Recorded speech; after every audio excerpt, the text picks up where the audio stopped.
নমস্কাৰ, ইয়া হ'ল গাঁও চহৰ জিলাৰ খবৰ আৰু ষ্টুডিঅ'ত মই প্ৰাঞ্জল প্ৰতিম হাজৰিকা। তৃতীয় পৰ্যায়ৰ নিৰ্বাচনৰ মনোনয়ন দাখিলৰ অন্তিম দিনাখন গুৱাহাটী মহানগৰীত দেখা গ'ল অভূতপূৰ্ব পৰিৱেশ। দুগৰাকী মুখ্যমন্ত্ৰীক লগত লৈ বীৰৰ দৰে মনোনয়ন দাখিল কৰিলে মন্ত্ৰী হিমন্ত বিশ্ব শৰ্মাই। হিমন্ত বিশ্বৰ সহস্ৰাধিক সমৰ্থক তথা গুণমুগ্ধৰ উপস্থিতিত জনসমুদ্ৰত পৰিণত হৈ পৰিল মহানগৰীৰ ৰাজপথ।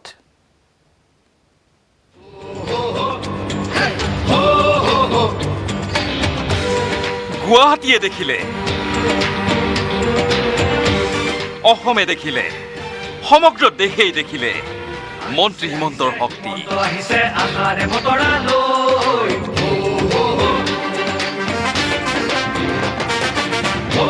2 মে'ত ফলাফল যিয়েই নহওক, কিন্তু নিৰ্বাচনৰ মনোনয়ন দাখিলৰ পূৰ্বেই জালুকবাৰী সমষ্টিৰ বিজেপি প্ৰাৰ্থী হিমন্ত বিশ্ব শৰ্মাই দেখুৱাই দিলে হিমন্ত কি। আমি সকলোৱে আহিছোঁ, আমাৰ সকলোৰে অতি মৰমৰ হিমন্ত বিশ্ব শৰ্মাক আমি শুভেচ্ছা দিবলৈ আহিছোঁ আৰু জালুকবাৰী ৰাইজে একেবাৰে উলহ মালহে আহিছে। আজি সমগ্ৰ অসম হিমন্ত বিশ্ব শৰ্মাৰ লহৰ হৈছে, লহৰ সমগ্ৰ অসমত হিমন্ত বিশ্ব শৰ্মাময় হৈ পৰিছে। হিমন্ত বিশ্ব শৰ্মা জালুকবাৰী সমষ্টিৰ হৃদয়ত আছে, হৃদয়ত।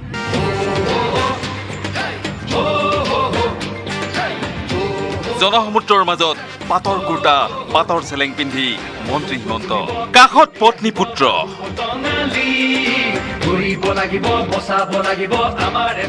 পাণবজাৰ সোণাৰাম হাইস্কুল খেলপথাৰৰ পৰা জিলা উপায়ুক্তৰ কাৰ্যালয়লৈ এইদৰেই সমদল বাহিৰ কৰি মন্ত্ৰী হিমন্তই দাখিল কৰিলে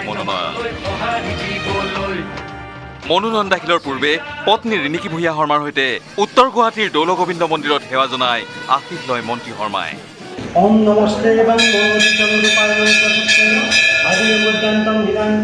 এইবাৰৰ যিটো পৰিৱেশ সমষ্টিত, তাৰ পৰা বুজা যায় যে এইবাৰ ৰাইজে এটা সিদ্ধান্ত লৈছে যে মোৰো 25 বছৰত ভৰি দিম 5টা ইলেকশ্যন।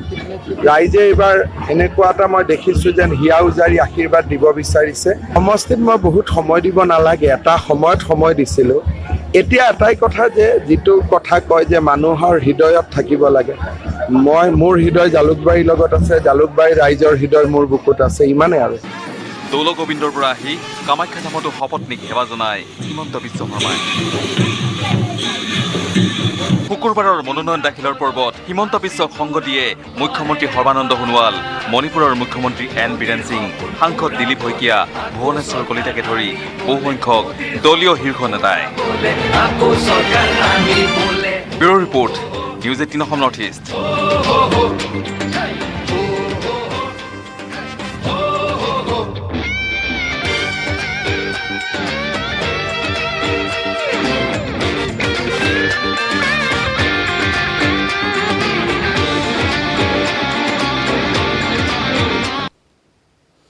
আনফালে অসমত ইটোৰ পিছত সিটো নিৰ্বাচনী কাৰ্যসূচীত ৰাহুল গান্ধী।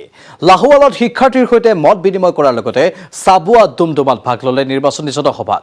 দুদিনীয়া ভ্ৰমণসূচীৰে অসমলৈ অহা ৰাহুল গান্ধীৰ কাইলৈ মৰিয়নি আৰু গহপুৰত নিৰ্বাচনী সভা।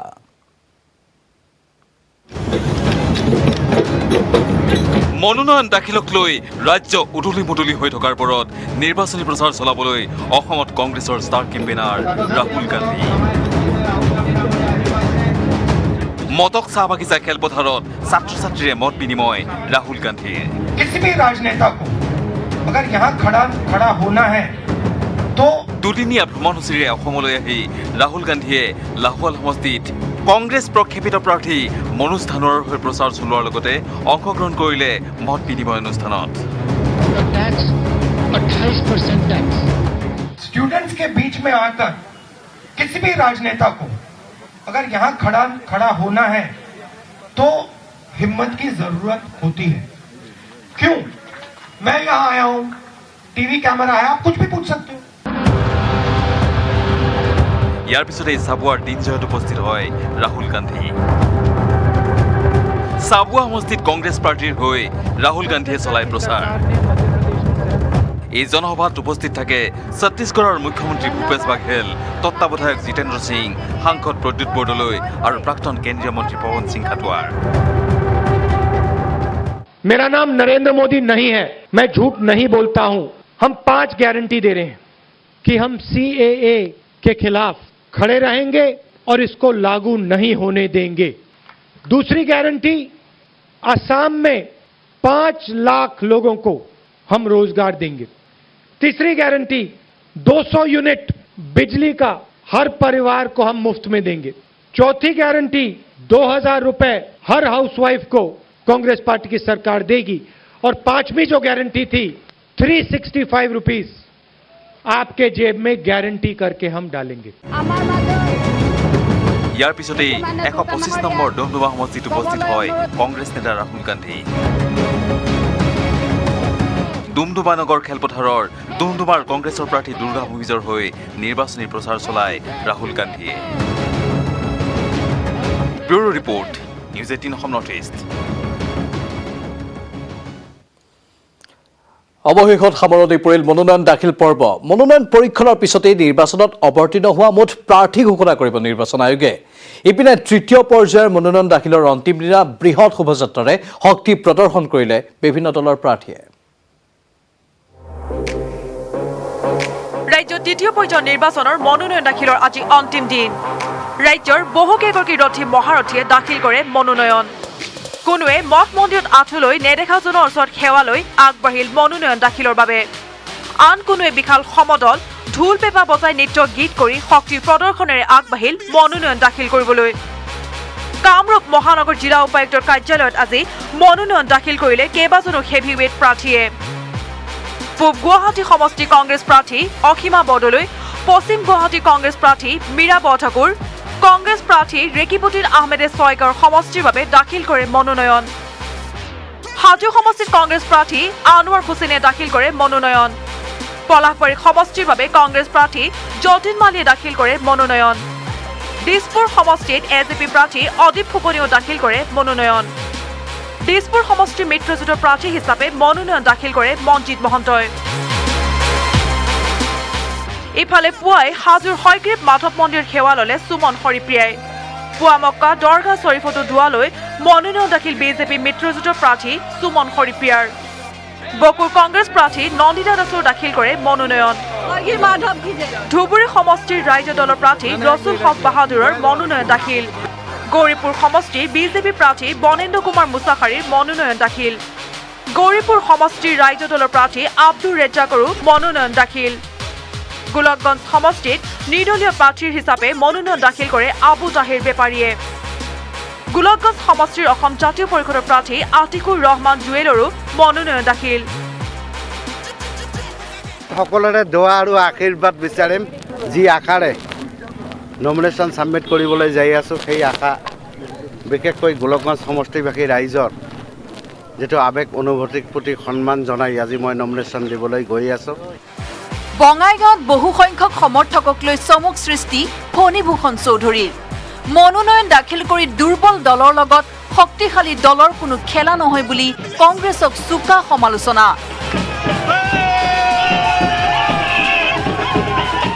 খেলা তো ভাই এই কথাটো তাৰমানে খেলা হবে, খেলা তো হয়ে, নিৰ্বাচন খেলা হয়ে। এটা যদি অতিৰিক্ত ষ্ট্ৰং হয় আৰু এটা যদি একেবাৰে অতিৰিক্ত দুৰ্বল হয়, তেতিয়া খেলাখন কেনেদৰে তাৰমানে খেলাখন আকৰ্ষণীয় নহয়। বিজনেট বিপিএফ প্ৰাৰ্থী কমল সিং নাৰ্জাৰীৰ মনোনয়ন দাখিল। মন্ত্ৰী চন্দন ব্ৰহ্ম উপস্থিত থাকি কমল সিং নাৰ্জাৰীৰ জয়লাভ নিশ্চিত বুলি মন্তব্য ব্ৰহ্মৰ। বিজেপি দল তথা UPPL আজি BTCখন ধ্বংসৰ পথত লৈ গৈ আছে। সৰুক্ষেত্ৰীত অগপ প্ৰাৰ্থী কল্পনা পাটোৱাৰীয়ে দাখিল কৰিলে মনোনয়ন। বিশাল সমদলেৰে বৰপেটা জিলা উপায়ুক্ত কাৰ্যালয়ত মনোনয়ন দাখিল কল্পনা পাটোৱাৰীৰ। বিজয় নিশ্চিত, মইতো বিজয় নিশ্চিত বুলি ভাবিয়ে ওলাইছোঁ আৰু মই জানো কঠিন সমষ্টি, কিন্তু অসম্ভৱ বুলি একো কথা নাই। গতিকে মই ৰাইজৰ আশীৰ্বাদ বিচাৰিছোঁ। ৰাইজে গণতন্ত্ৰত ৰাইজে ৰজা। জনিয়া সমষ্টিত কংগ্ৰেছ AIUDF মিত্ৰজোঁটৰ প্ৰাৰ্থী ডক্টৰ হাফিজ ৰফিকুল ইছলামৰ মনোনয়ন দাখিল। জনীয়াবাসীৰ যি মৰম আৰু চেনেহ আশীৰ্বাদ মোৰ লগত আছে, নিশ্চয় এইটো অটুট থাকিব। তেখেতসকলৰ প্ৰতি মোৰ আপিল, মোৰ এই ইলেকশ্যন জনীয়াবাসীৰ ইলেকশ্যন। সৰুক্ষেত্ৰী সমষ্টিৰ AIUDF প্ৰাৰ্থী মীনাক্ষী ৰহমানৰো মনোনয়ন দাখিল। হয়, জাকিৰ হুছেইন ফেক্টৰ নহয় আমাৰ মানে কংগ্ৰেছ বা অন্যান্য AJP BJP AIUDFৰ বা মীনাক্ষী ৰহমানৰ কাৰণে কোনো ফেক্টৰ নহয়। Bureau report news 18 Assam North east. গাঁও চহৰ জিলাৰ খবৰ চলি থাকিব, কিন্তু এইখিনিতে সময় হৈছে বাণিজ্যিক বিৰতিৰ। বৃন্দাবন গোস্বামীৰ বাসগৃহত অসম গণ পৰিষদৰ 2 মন্ত্ৰী। বৃন্দাবনৰ ক্ষোভ প্ৰশমিত কৰিবলৈ অতুল বৰা আৰু কেশৱ মহন্ত গৈ উপস্থিত হ'ল। টিকট বঞ্চিত হৈ ক্ষোভিত হৈ আছে অগপৰ জ্যেষ্ঠ নেতাগৰাকী। বৃন্দাবন গোস্বামীৰ তেজপুৰৰ উষানগৰত থকা বাসগৃহত আজি অতুল বৰা আৰু কেশৱ মহন্ত উপস্থিত হয়। যিহেতু পৃথিৱীৰাজ ৰাভাক এইবাৰ দলীয় প্ৰাৰ্থিত্ব দিয়া হৈছে তেজপুৰ সমষ্টিৰ বাবে, যাৰ ফলত অসন্তুষ্ট হৈ পৰিছে বৰ্তমানৰ বিধায়ক বৃন্দাবন গোস্বামী, আৰু তেওঁ ধাৰাবাহিকভাৱে মনৰ খুব অসন্তুষ্টি প্ৰকাশ কৰি আছিল। তাৰ মাজতেই আজি অতুল বৰা আৰু কেশৱ মহন্ত গৈ তেওঁৰ বাসগৃহত উপস্থিত হ'ল। সেই উষ্মা সেই খং এতিয়া নাই। তেখেতৰ দৃষ্টিভংগী, তেখেতৰ কথা বতৰা যোগাত্মক। তেখেতে দলৰ কৈছে, দলৰ মই কেতিয়াও বৃদ্ধাচৰণ নকৰোঁ, কৰাও নাই। এটা মনত ক্ষোভ হৈছিলে, গতিকে বাকী তেখেতেহে গম পাব। আপোনালোকে তেখেতক সুধিলে নাই, কোনো চৰ্ত নাই, কোনো চৰ্ত নাই নিশ্চিত।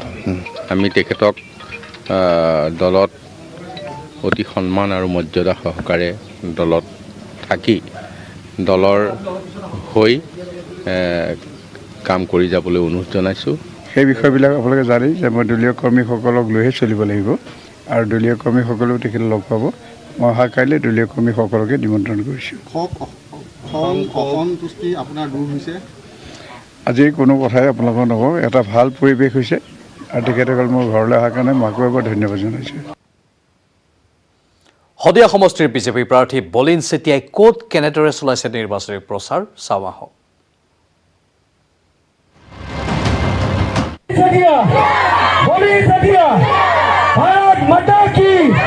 এই মুহূৰ্তত মই উপস্থিত আছোঁ তিনিচুকীয়াৰ শদিয়া সমষ্টিত, আৰু শদিয়া সমষ্টিৰ যি বিধায়ক বলিন চেতিয়া মোৰ লগত আছে।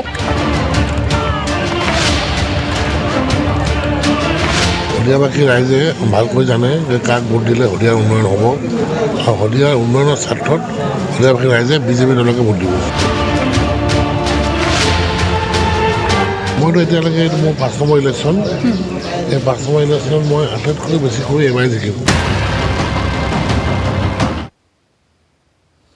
আকৌ কংগ্ৰেছৰ বিজ্ঞপ্তিত ফটো বিভ্ৰাট। ৰাহুল গান্ধীৰ অসম ভ্ৰমণৰ বাবে ছ'চিয়েল মিডিয়াত যিখন বিজ্ঞপ্তি প্ৰকাশ কৰিছিল, সেইখনত আকৌ ভুল আঙুলিয়ালে মন্ত্ৰী হিমন্ত বিশ্ব শৰ্মাই।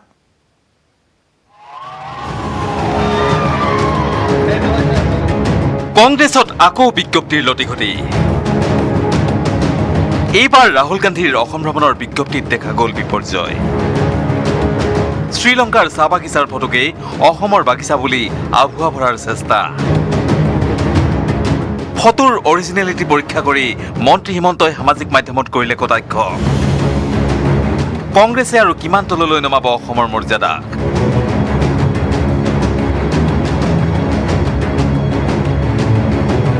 ইয়াৰ পূৰ্বে প্ৰদেশ কংগ্ৰেছৰ অসম বছৰৰ বিজ্ঞপ্তিটো টাইৱানৰ চাহ বাগিচাৰ ফটো ব্যৱহাৰ কৰি বিতৰ্কত সোমাই পৰিছিল প্ৰদেশ কংগ্ৰেছ, যাকে লৈ টিপ্পনী দিছিল মন্ত্ৰী হিমন্তই। Bureau report, news 18 Assam North east. আমগুৰিৰ কংগ্ৰেছ প্ৰাৰ্থী অংকিতা দত্তই কেনেদৰে চলাইছে নিৰ্বাচনী প্ৰচাৰ, কি ইছ্যু লৈ ৰাইজৰ কাষ চাপিছে অংকিতা দত্ত, এইবাৰ চাওঁ আহক। দৌৰিবলৈ, হুলস্থুল কৰিবলৈ, বিধানসভাত দাবী কৰিবলৈ, যুঁজিবলৈ ডেকা তেজ লাগিব।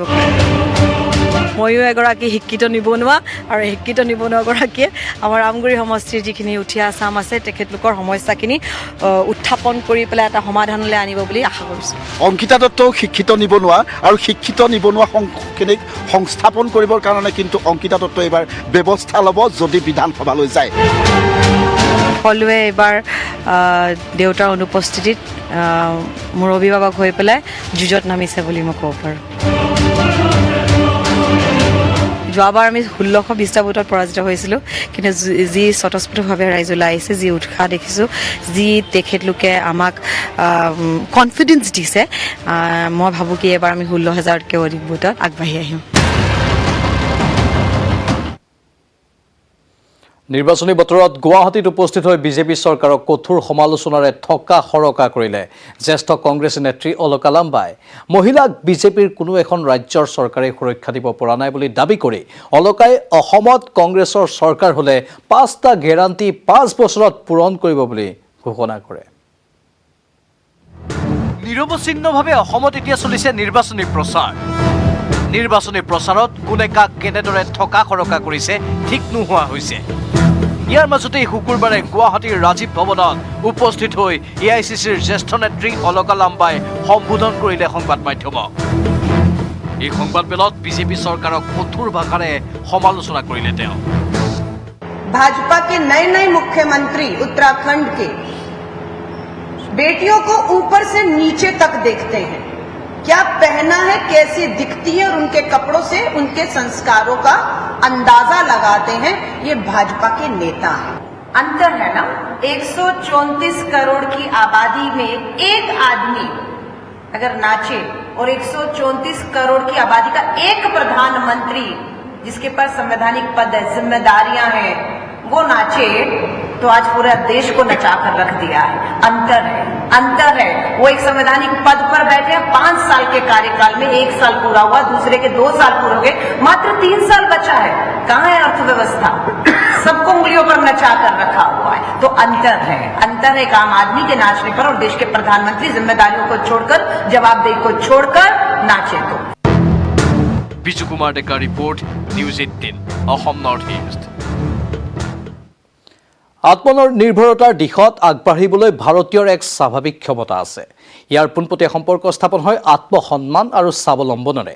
নেটৱৰ্ক 18ৰ উদ্যোগত স্বাভিমান ভাৰত প্ৰেজেণ্টেড বাই ITCয়ে দেশৰ ভিন্ন কোণৰ পৰা এনে কিছু কাহিনী আপোনালোকলৈ আগবঢ়াইছে।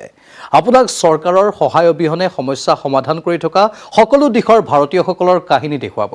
এইটো অসমৰ এটা ষ্টাৰ্টআপৰ কাহিনী যিয়ে বিশ্বব্যাপী অৰ্থনৈতিক কাৰ্যকলাপ অনুসৰণ কৰিবলৈ শুদ্ধ ৰূপত তথ্য বিশ্লেষণ প্ৰদান কৰি আছে।